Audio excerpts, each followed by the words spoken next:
안녕하세요. 미국이 기준금리를 올린다. 양적 긴축을 들어간다. 뭐 이런 얘기들이 되게 많은데, 뭐 결국에는 벌어질 일들이죠. 미국이라고 하는 나라가 자신들이 감당 못할 그런 경제적인 어려움을 다른 나라에 떠넘겨서 해결했던 전례는 계속 있죠.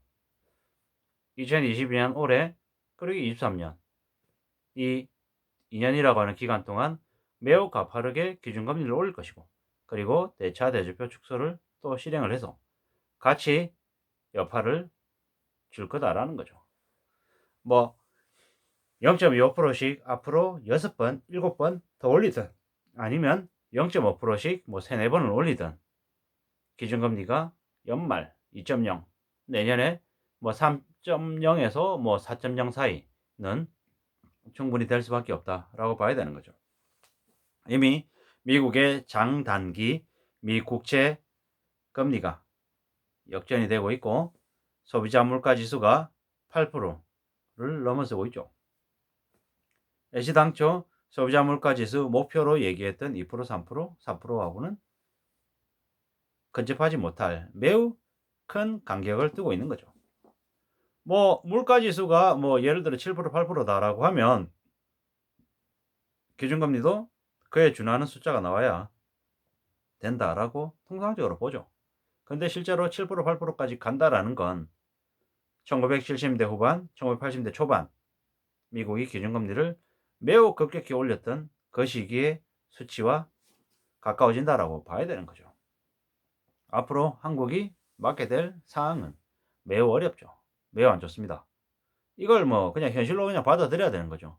그렇지 않고 그냥 괜찮다라고 착각하는 순간 그 각자 개개인의 삶이 매우 어려워지는 거죠. 뭐 벌써 물가가 올라가지고 물가가 지금 숨이 막힐 정도로 가파르게 오르잖아요. 근데 그게 지금 4월인데 끝난 게 아니라 계속 될 것 같은데, 올 하반기 올해 내내 계속 될 것 같은데, 이게 그냥 올해로 끝이 날지 아니면 물가 오르는 게 내년에도 벌어질지 장담을 못하는 시기인 거죠.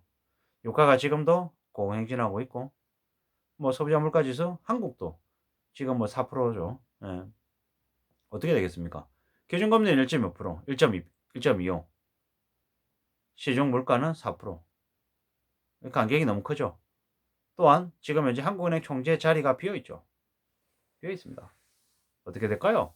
기준금리 4월 달에 올릴까요? 못 올릴까요? 뭐 제가 볼 때는 기준금리 못 올린다고 보고 있죠. 올해 들어서는 새 정부가 기준금리 올리는 것을 그렇게 달가워하지 않을 것 같은 거죠. 그렇게 되면 원달러 환율 폭등하게 되고, 뭐 서민들의 삶은 점점 더 안 좋아질 수밖에 없죠. 이명박 정부 시절에 짜장면 3, 4천 원 하던 게 5, 6천 원으로 거의 2배 됐죠. 그처럼 이번에도 똑같은 일이 벌어지지 않을까라고 조심스레 예상을 하는 거죠.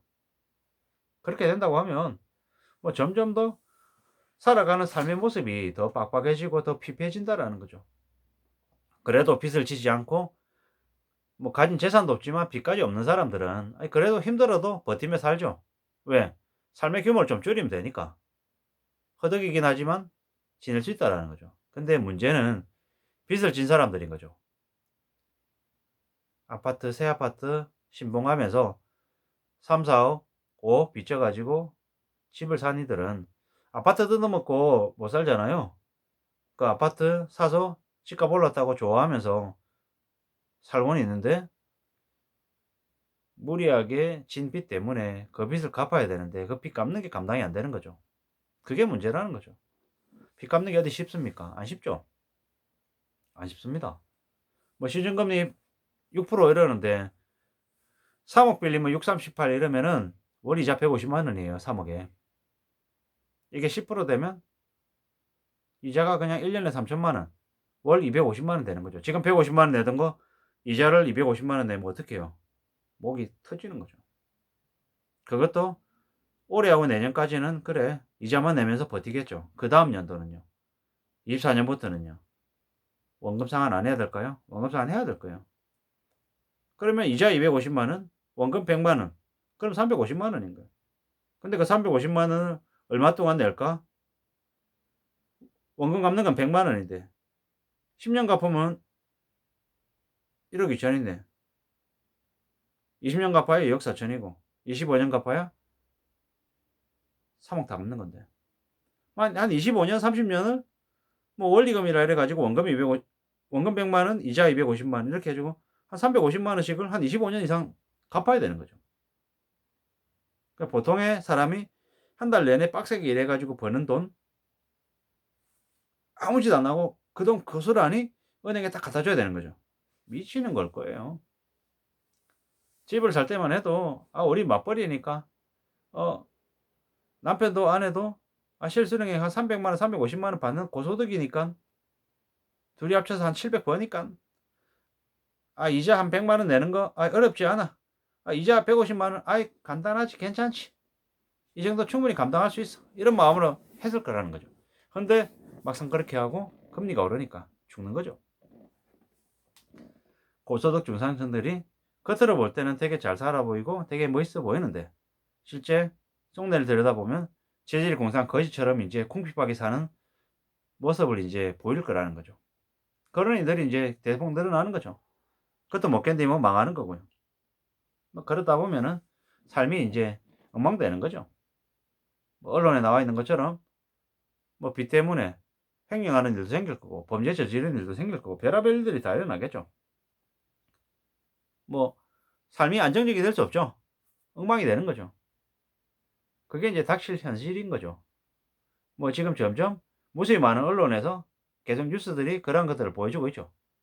그걸 이제 받아들여야 되는데 알아야 되는데 과연 그걸 아직도 모르는 사람들은 뭐 결국 어쩔 수 없죠. 개개인들이 판단한 거고 개개인들이 겪는 모습이기 때문에 뭐라고 얘기할 게 못 되는 거죠.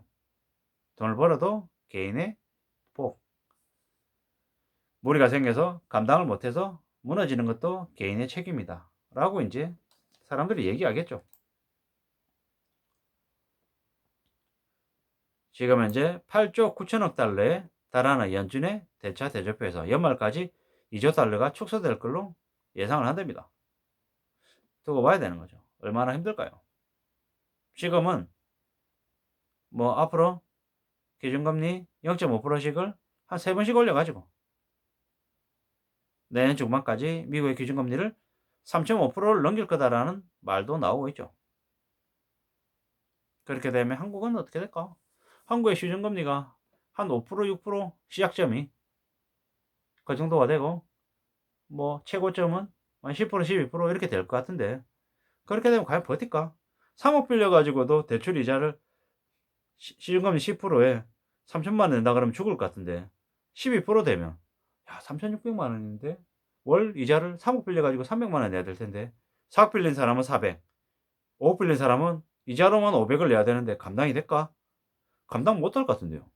감당 못할 것 같은데요.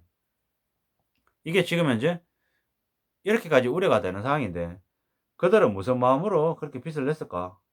그리고 진짜로 시중금리 10%, 12% 감당하면서 살 수 있을까? 못 살 것 같은데. 이런 생각들이 막 드는 거죠. 이게 사람이 빨리 망하면은 망하고 난 이후에 다시 수습도 할 수 있을 건데 서서히 망하는 것만큼 무서운 게 없는 거죠. 왜? 오도 가도 못하고 갇혀 있는 거죠. 자기가 만든 감옥에 자기가 갇혀가지고 못 나오는 거죠. 그리고 괜찮아질 거야. 좀 더 지나면 나아질 거야. 라고 생각하는데 그렇게 나아지는 일은 금방 안 오는 거죠. 사람들이 개인이 뛰어내리는 게 아니죠. 도저히 답이 없으니까 뛰어내리는 거라는 거죠. 근데 그런 모습들이, 그런 상황들이 점점 더 닥칠 거다라고 보는 거죠. 금융노예 600만 명 얘기하는데 절대로 작은 숫자가 아닌 거죠. 600만 명이다. 대한민국의 5,500만 명 중에서 10명 중에 1명 꼴인 거죠. 근데 10명 중에 1명인데 가족, 친구, 지인 이렇게 따져보면 그 관련된 사람들 우리가 피부로 느끼는 거는 10명 중에 1명이 아니고 10명 중에 서너 명이 될 수도 있다는 거죠. 그러면 그렇게 하우스푸어 그러니까 무리하게 빚을 져서 빚쟁이로 전락한 이들이 사는 삶의 모습을 우리는 바로 곁에서 계속 목격할 거라는 거죠. 엄청 공포스러울 거고 엄청 충격스러울 일이라는 거죠. 그러면 우리 보통의 사람들의 삶의 모습이 어떻게 바뀔지는 뻔한 거죠. 조심하고 아끼고 강제 절약하면서 살 수밖에 없다라는 거죠. 이게 닥칠 모습이다라고 보고 생각해야 될 것 같습니다. 이상입니다.